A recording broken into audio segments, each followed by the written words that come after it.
que la grâce, que la joie du Seigneur soit avec vous et qu'il vous bénisse tous en ce merveilleux dimanche. Et je suis particulièrement content de me placer et me tenir devant vous pour parler de la part du Seigneur. La dernière fois, dans la présidence, nous avons parlé de la notion de membre, la notion de frère dans le Seigneur. Et nous avions pris un verset qui parle de « Je vous exhorte donc, frères, par toutes les compassions du Seigneur Jésus-Christ ». Vous connaissez la suite et je me suis arrêté sur la notion de frère. Alors aujourd'hui, j'ai souhaité continuer avec cette notion d'être un membre cohérent de l'Église de Jésus-Christ. Et je vais m'attarder sur l'importance de l'Église universelle et de l'Église locale dans la vie du croyant. Ce que nous pouvons déjà dire de l'Église de Jésus-Christ, c'est que c'est un concept fondamental dans la foi chrétienne. Et l'Église représente une communauté, la communauté de tous les croyants en Jésus-Christ. Ceux-là qui sont unis par la foi et leur adhésion aux enseignements bibliques. Alors, quand je dis enseignement biblique, c'est tout ce qui est contenu dans la Bible. Et là, je vais rapidement dire que les livres communément appelés apocryphes ne sont pas d'inspiration divine. Et par conséquent, ils ne font pas partie du canon ou de la règle de l'écriture. Et de ce fait, n'ont aucune autorité dans l'Église de Dieu. Ça fait donc que nous ne devons pas estimer ou utiliser ces apocryphes qui viennent des hommes. Alors l'Église que nous allons aborder maintenant va être à envisager sur deux niveaux. Le premier niveau, c'est l'Église universelle. Nous allons parler de l'Église universelle. Nous allons essayer de rentrer dans un peu d'histoire, le contexte, juste un peu de théologie. Et cette Église universelle englobe tous les croyants dans le monde entier. Et l'Église locale, qui est le second niveau, est une communauté spécifique de croyants dans une région, une ville, un village ou autre. Alors, dans cet enseignement biblique, nous allons explorer ces deux aspects de l'Église en mettant l'accent sur l'importance d'être un membre cohérent et actif dans l'Église de Jésus-Christ. Nous allons commencer par l'Église dans son sens global ou universel. L'Église, d'abord, pouvons dire que l'Église est un plan divin. C'est un plan de Dieu, d'unité et de rédemption. Alors, d'où vient l'Église? Le contexte historique de l'Église, la fondation de l'Église. L'Église n'est pas une invention humaine, mais l'Église est le dessein éternel de Dieu pour le salut de l'homme, pour notre salut, pour le salut de notre prochain. Jésus-Christ lui-même a établi l'Église par son œuvre rédemptrice à la croix. Et nous pouvons afficher Matthieu 16, verset 18, où Jésus déclare lui-même « Et moi, je te dis que tu es Pierre, merci, et que sur cette pierre, je bâtirai mon église, et que les portes du séjour des morts ne prévaudront point contre elle. » Alors avec ce verset, Jésus a donc annoncé la construction de l'église, de son église, sur la confession de foi en lui-même Jésus-Christ, en tant que le Messie que nous attendons, en tant que le Fils du Dieu vivant. Jésus-Christ est la tête de l'Église. Donc, dans ce contexte, la naissance du christianisme a eu lieu avec l'émergence de Jésus en Nazareth, de Nazareth et de son ministère. Maintenant, sont suivis les enseignements révolutionnaires de Jésus et de sa crucifixion, suivis de la croyance et de sa résurrection. C'est cela qui a jeté les bases du christianisme. Donc nous avons eu les premières communautés chrétiennes qui étaient constituées des juifs et des non-juifs convertis, qui ont développé une nouvelle compréhension de la foi. Et cela basé sur la personne de Jésus-Christ en tant que Messie et Sauveur. Maintenant, le christianisme s'est répandu sur tout l'Empire romain et au-delà, en Occident, en Afrique et partout ailleurs, malgré les premières persécutions, les persécutions initiales. L'Église, c'est le corps du Christ. L'Église universelle dans la Bible est souvent décrite comme le corps du Christ. Vous allez remarquer souvent quand nous faisons des ordonnances du Seigneur Jésus-Christ, particulièrement la Sainte Seine, nous rappelons que c'est notre appartenance au corps du Christ. L'apôtre Paul utilise cette analogie de corps du Christ pour mettre en évidence la relation ou l'interdépendance des croyants en tant que membres d'un seul corps, avec Jésus comme la tête.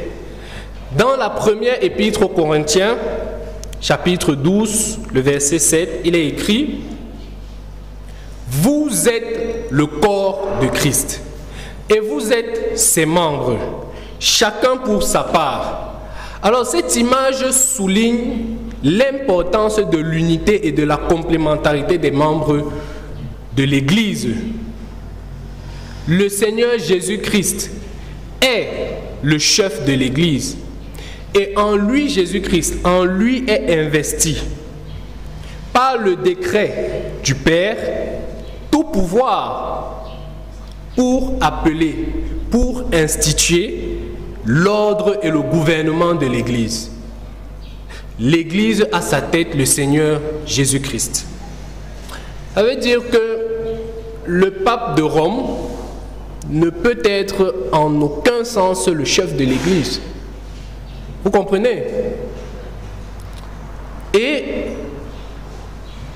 parce que nous considérons que Jésus-Christ lui-même est la tête de l'Église, alors toute autre chose qui puisse se dresser dans l'Église contre Christ et contre tout ce qui est nommé Dieu, le Seigneur détruira tout cela par son éclat lors de son avènement. Maintenant, nous allons parler toujours dans la définition de l'Église dans son sens global, dans son sens universel, de l'unité et de la diversité de l'Église universelle.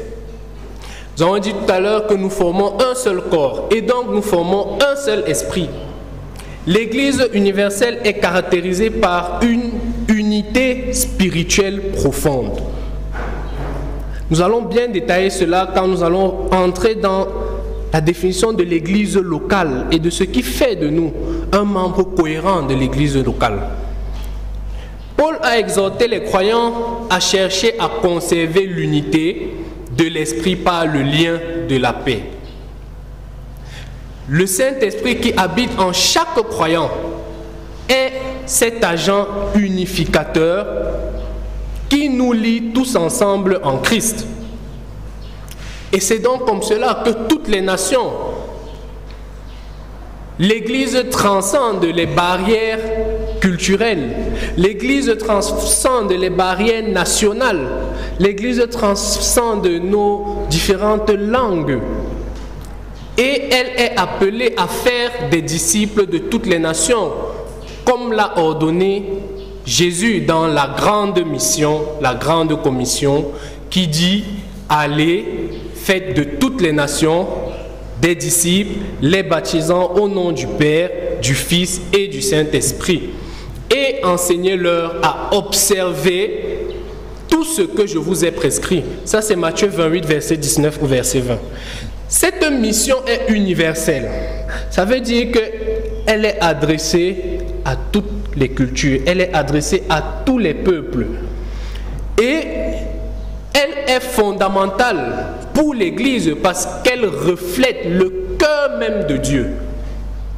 Ce cœur d'amour, ce cœur tendre, qui désire que tous les peuples soient sauvés. Vraiment tous les peuples. Et que tous ces peuples viennent à la connaissance de la vérité. Alors, cette mission de l'Église universelle nous demande d'effectuer l'évangélisation du monde. La mission principale de l'Église universelle est de proclamer l'Évangile à toutes les personnes et de les inviter à suivre Christ. Jésus a commissionné ses disciples en disant que vous serez mes témoins à Jérusalem, dans toute la Judée, dans la Samarie et jusqu'aux extrémités de la terre, c'est-à-dire à Sarre, à Benjin, en Inde. Et ainsi l'Église est appelée à être un témoin puissant de l'amour et de la grâce de Dieu en partageant la bonne nouvelle de la rédemption en Jésus-Christ. Faire des disciples, ça veut dire quoi faire des disciples? L'Église n'est pas seulement appelée à amener des personnes à la foi initiale en Jésus, mais aussi à les enseigner. L'Église est appelée à enseigner, à donner une doctrine selon la Bible. L'Église n'est pas appelée à faire des discussions, là, on est seulement dans des débats, et puis chacun donne son avis, et puis tout le monde rentre de son côté. L'Église est appelée à enseigner et à accompagner tous ceux qui sont venus à Jésus-Christ dans leur marche avec Dieu. Ça veut dire que dans la notion d'Église, lorsque le Seigneur Jésus-Christ, par sa grâce, sauve une personne, la mission de l'Église est d'accompagner cette personne dans sa marche avec Dieu. Jésus a dit, enseignez-leur à observer tout ce que je vous ai prescrit. C'est une question d'enseignement. C'est une question de transmission de ce qu'on connaît. C'est une question d'empêcher l'erreur. C'est une question de mettre sur la bonne voie. C'est une question radicale. Les enseignants savent, quand ils se placent pour enseigner dans les écoles, ils se placent avec l'autorité de la science. Ils ne viennent pas pour dire que peut-être Pythagore avait fait une erreur. Ils viennent pour que vous appreniez à utiliser ce qu'il dit. Pour que vous appreniez cette notion. Ce n'est pas un débat. Et la parole de Dieu nous demande d'enseigner tout ce que nous avons reçu, prescrit par le Seigneur Jésus-Christ. Et l'enseignement biblique et la formation spirituelle sont donc essentiels pour faire des disciples mûrs et engagés. Dans cette définition large et globale de l'Église universelle, nous comprenons quoi? Nous comprenons que nous avons comme mission d'aller et de faire de toutes les nations des disciples. Nous comprenons qu'une fois qu'une personne a saisi le Seigneur, cette personne doit être enseignée. Nous comprenons que le Seigneur Jésus-Christ, dans son amour, c'est cette mission qui est une mission sur toute l'étendue de la terre. Et cette mission générale se centralise maintenant en application à la parole du Seigneur dans l'église locale. Et c'est comme cela que nous allons parler de l'importance de l'église locale. Nous entendons souvent l'église locale et nous ne savons pas exactement ce que c'est que l'église locale. Alors, l'église locale est une église particulière, rassemblée et complètement organisée selon la pensée du Christ.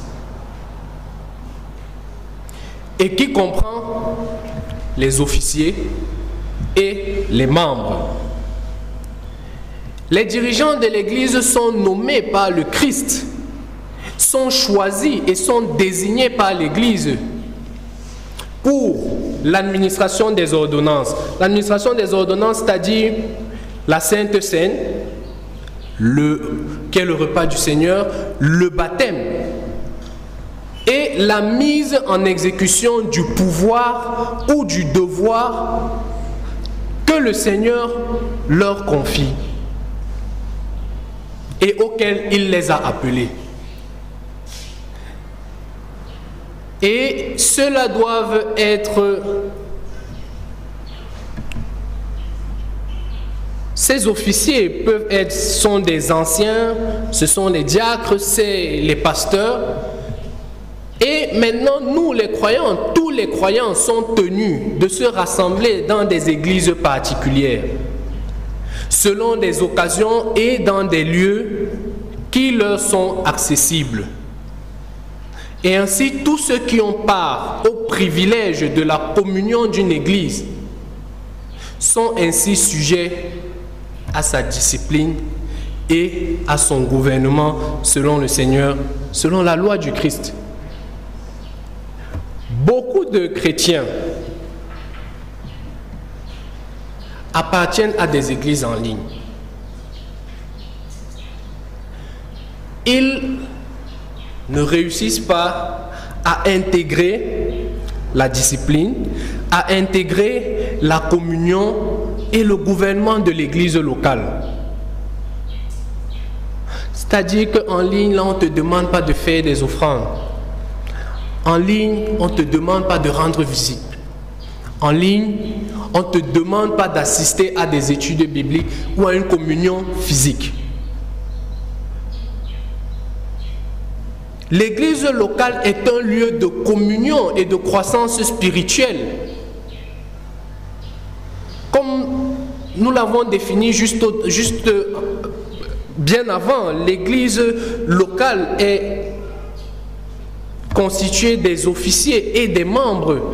Et chaque église locale a son gouvernement, a sa mission que le Seigneur a donnée lui-même. Dans l'église locale, nous devons avoir le sens de la communauté. L'église locale offre une communauté où les croyants peuvent s'encourager mutuellement, peuvent partager leur joie, les naissances, des anniversaires, des réussites, leur fardeau, des échecs, des deuils, des moments difficiles et grandir ensemble dans leur relation avec Dieu. Dans les premières communautés chrétiennes, nous voyons un exemple frappant de cette communion dans Acte 2, verset 42, qui dit « Ils persévéraient dans l'enseignement des apôtres,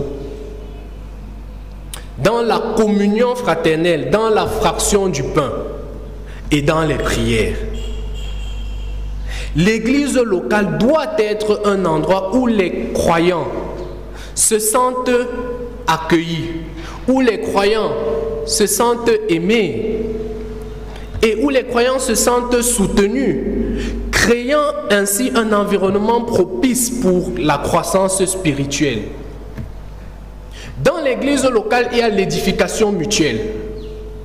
L'église locale est un lieu où les dons spirituels des membres sont encouragés et doivent être utilisés pour l'édification du corps.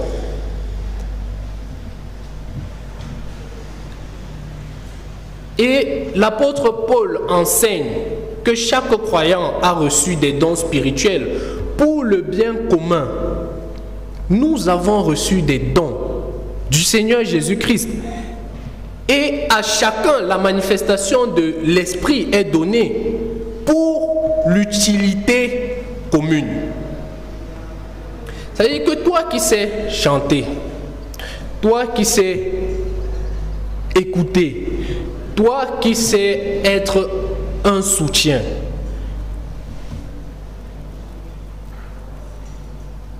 tu as reçu des dons et ces dons doivent être utilisés avec amour et humilité pour édifier dans l'Église, pour édifier l'Église et pour contribuer à son efficacité dans l'accomplissement de la mission de Jésus-Christ. Non, je voulais éviter ce point de discipline et de responsabilité dans l'église locale, mais c'est un point très important. La discipline aimante. L'église locale est appelée à exercer une discipline aimante pour aider les croyants qui s'écartent du chemin de Dieu à se repentir et à être restaurés. Vous voyez l'amour du Seigneur Jésus-Christ. Et Paul a écrit aux Galates, « Frères, si un homme vient à être surpris en quelque faute, vous qui êtes spirituels, redressez-le avec un esprit de quoi?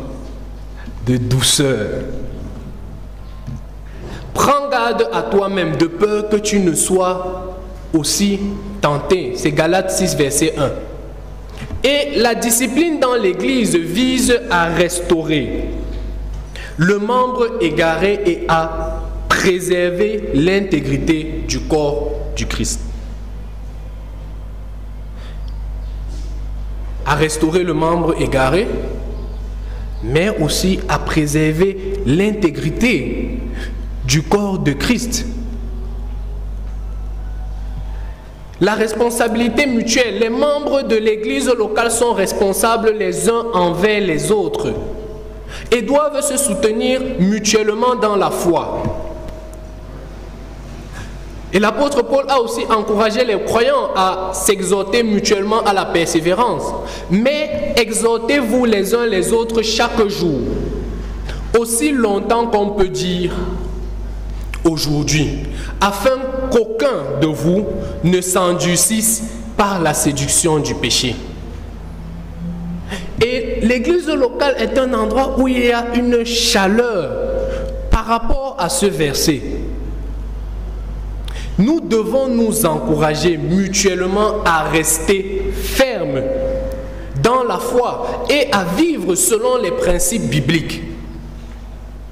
Les membres d'église qui auront été offensés par le comportement à leur égard de d'autres membres de la même communauté, peut-être qui auront obéi aux instructions contenues dans les Écritures relatives à la situation où ils se sentent offensés, ces membres ne doivent pas perturber la paix de l'Église, ni s'abstenir des réunions de l'Église. Ils ne doivent pas se priver de l'administration des ordonnances de l'Église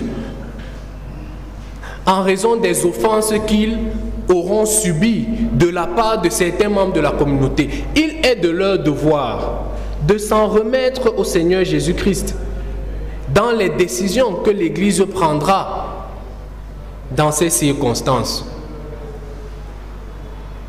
Et un autre point, c'est le culte collectif et la célébration. Adorer Dieu ensemble, cela fait partie de l'église locale. L'église locale se réunit pour adorer Dieu collectivement à travers la prière, le chant, l'enseignement de la parole et les ordonnances. Le culte collectif est un moment privilégié où les croyants peuvent se rassembler en présence de Dieu pour lui offrir des louanges et exprimer leur dévotion. Dans le livre des Psaumes, nous trouvons de nombreux chants de louanges et d'adoration qui peuvent inspirer notre culte collectif d'aujourd'hui. L'église locale doit célébrer les ordonnances du Seigneur, le baptême, la Sainte Seine, qui sont des symboles puissants de l'engagement envers Christ et du souvenir du sacrifice de Jésus-Christ. Et en cela, le baptême, qui est une ordonnance du Seigneur Jésus-Christ, représente notre identification avec la mort, l'ensevelissement et la résurrection du Seigneur Jésus-Christ. Et la Sainte Seine, quant à elle, nous rappelle le sacrifice expiatoire de Jésus pour nos péchés et nous invite à renouveler notre alliance avec lui. Nous ne devons pas nous priver de ces ordonnances-là. Du moment où nous avons déjà décidé d'appartenir à l'Église du Seigneur Jésus-Christ, nous avons décidé de marcher avec le Seigneur Jésus-Christ. Il y a le service et l'évangélisation dans l'église locale. Servir les autres. L'église locale est un lieu où les croyants sont équipés pour servir Dieu en servant les autres. Maintenant, c'est l'apôtre Pierre qui exhorte les croyants à utiliser leurs dons pour le service, comme de bons dispensateurs des diverses grâces de Dieu. Que chacun de vous mette au service des autres le don qu'il a reçu. C'est 1 Pierre 4, verset 10. Le service désintéressé dans l'église locale. Désintéressé, je dis qu'on n'attend pas quelque chose de particulier. Témoigne de l'amour de Dieu et de l'engagement envers les besoins des autres. Signale même notre amour envers le prochain.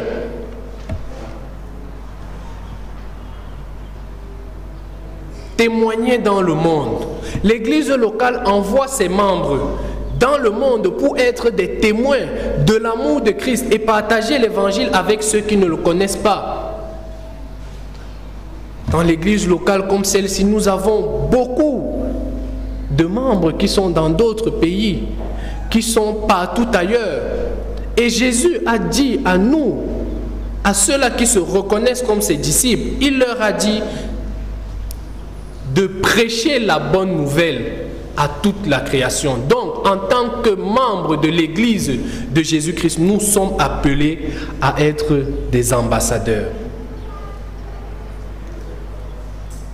Maintenant, lorsqu'on est membre de l'Église locale, il y a plusieurs actions concrètes que l'on peut entreprendre pour s'impliquer de manière active et cohérente dans la vie de l'Église. Je vais citer quelques-unes d'entre elles. Vous pouvez les noter. Voici donc quelques exemples d'actions concrètes. 1. Assister régulièrement aux cultes et aux réunions. Faire partie de l'église locale implique de participer régulièrement aux cultes dominicaux et à d'autres réunions d'église. Cela permet de se nourrir spirituellement, d'adorer Dieu collectivement et de renforcer les liens avec les autres membres de l'église.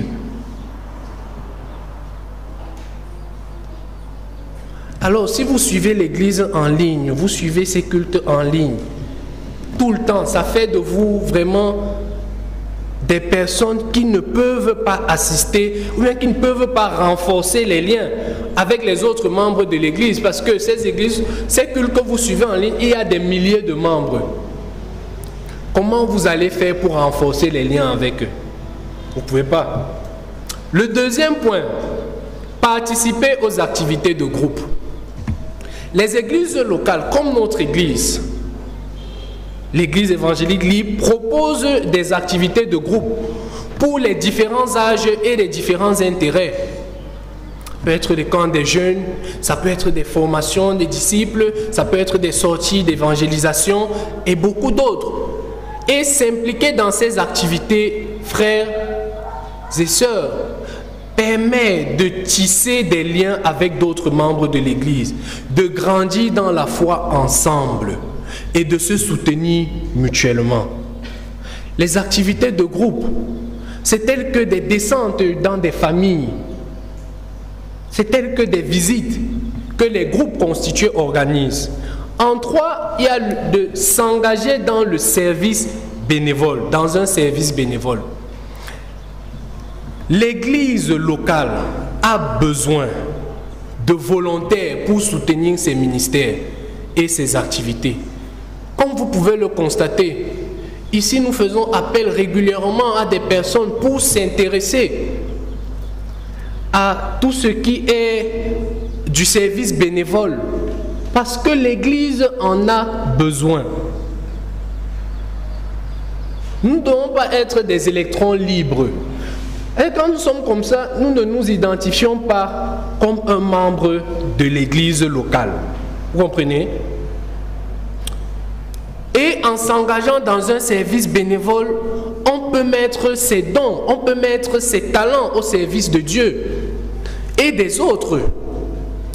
Cela peut aller de l'accueil des visiteurs à la participation dans des équipes de louange, à l'enseignement biblique, l'aide aux personnes dans le besoin et plusieurs choses. En quatrième, nous devons participer à des groupes d'études bibliques.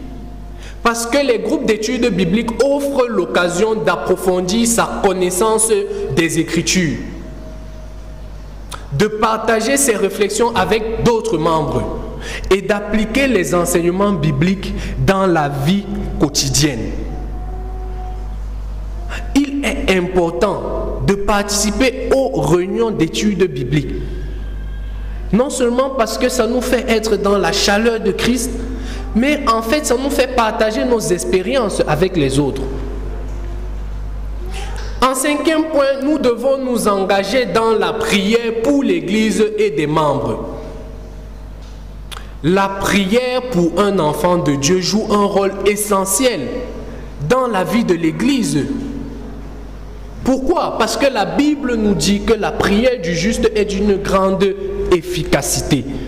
Et s'engager à prier régulièrement pour l'Église locale, pour ses dirigeants, pour ses membres, pour les besoins spécifiques, renforce la communion spirituelle et soutient le travail de Dieu au sein de la communauté.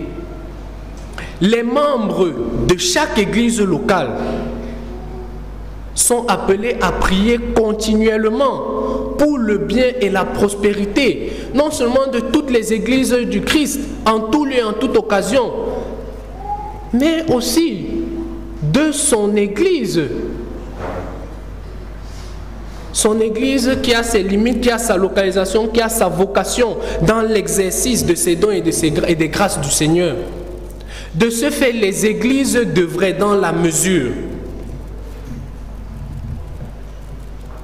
encourager et des possibilités accordées par le Seigneur, encourager tous les membres à participer activement au moment de prière. En sixième position, ce que nous ignorons beaucoup, c'est que pour être un membre cohérent dans l'église locale, nous devons inviter des personnes à découvrir l'église. Parce que être un membre de l'église locale inclut de partager sa foi avec les autres et d'inviter des personnes de son entourage à découvrir l'église. Et cela est une façon significative de contribuer à l'évangélisation et à la croissance de l'église. Le point 7, participer au temps de communion et de célébration. Les moments de communion, les moments de célébration comme le baptême et la Sainte Seine. dans l'église locale sont des occasions importantes pour manifester son engagement envers Christ et exprimer sa gratitude pour son œuvre dans nos vies. C'est pour ça qu'il n'est pas bien vu pour un membre, pour un enfant de Dieu, de ne pas participer au repas du Seigneur. Parce que c'est cela qui témoigne son appartenance à Jésus-Christ.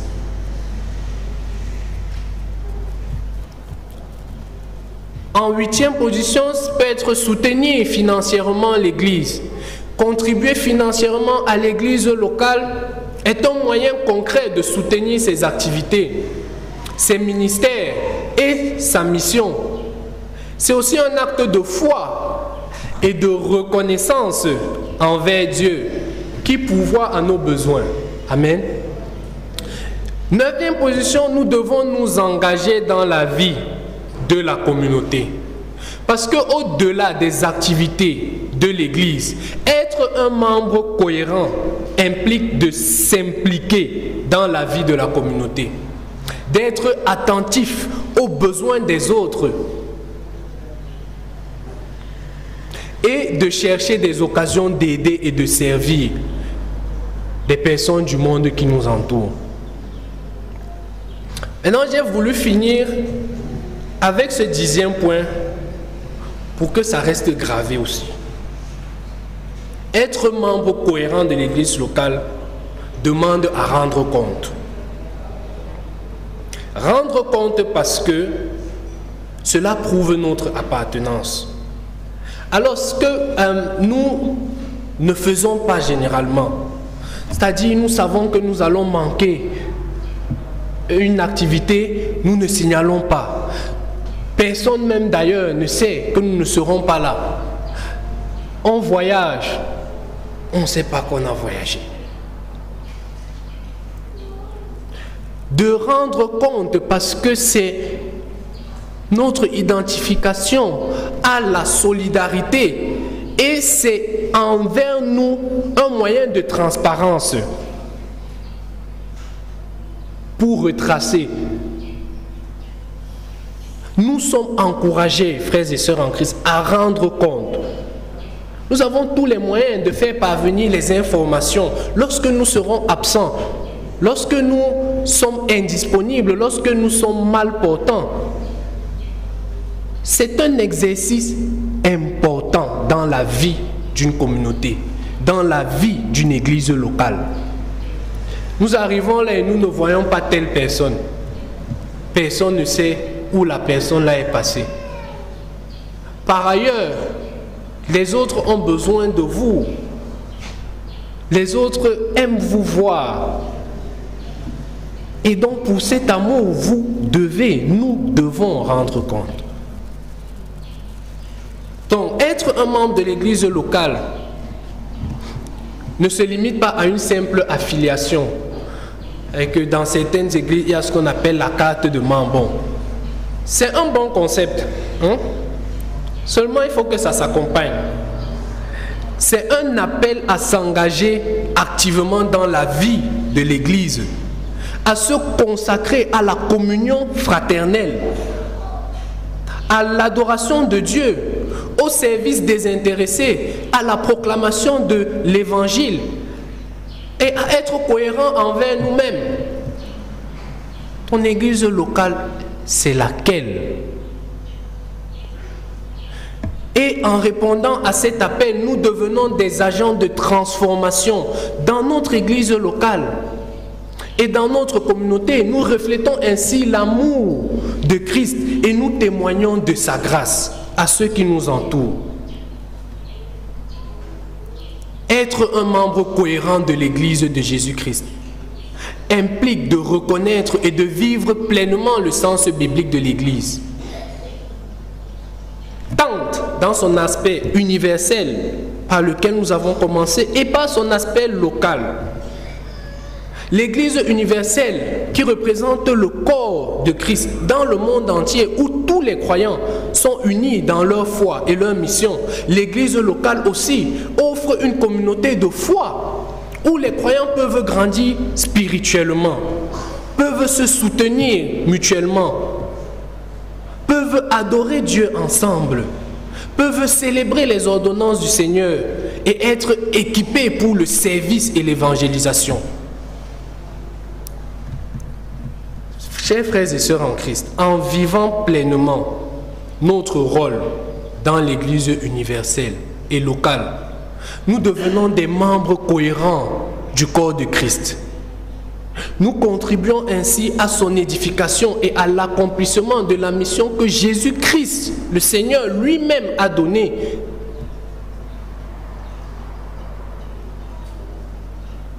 Que chacun de nous s'engage dans son église locale. La mienne, c'est celle-ci. Et cherchant à grandir spirituellement et à servir avec amour et humilité, tout en maintenant l'unité et l'amour qui caractérise l'Église universelle de Jésus-Christ. Nous allons prier.